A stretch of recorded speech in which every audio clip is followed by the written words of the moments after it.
ហើយខ្ញុំសូមអរគុណណាស់ដែលថាស្មារតីជាតិនិយមពេលនេះយើងមិនងាយបានឃើញទេខ្ញុំធ្លាប់ឃើញបែបនេះប្រមាណដងនៅពេលដែលខ្ញុំគិតថាអាចចាំបានទី1គឺពេលដែលយើងផ្ទុះអាវុធ2008 2011ទី2នៅពេលដែលយើងមូលគ្នារុញធ្វើប្រេជីហ្វូដន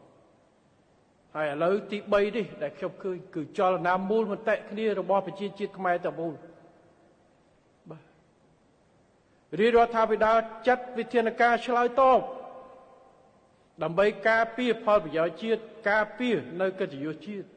វិធានការមួយចំនួនដោយរឿងច្រកលគេពេញយើងឲ្យរឿងព្រៃរឿងអីបណ្ដាឃើញបងប្អូនចេញមកថាប៉ុណ្ណឹងមិនទាន់គ្រប់ទៀតដោយសារស្អីខ្ញុំរាជរដ្ឋាភិបាលយើងមានការថ្លឹងថ្លែងនិងការចាត់វិធានការទិសដៅច្បាស់លាស់របស់យើងកម្ពុជាអត់ចង់វាយប្រហារអ្នកណាមិនមែនទៅរករឿងអ្នកណាទេ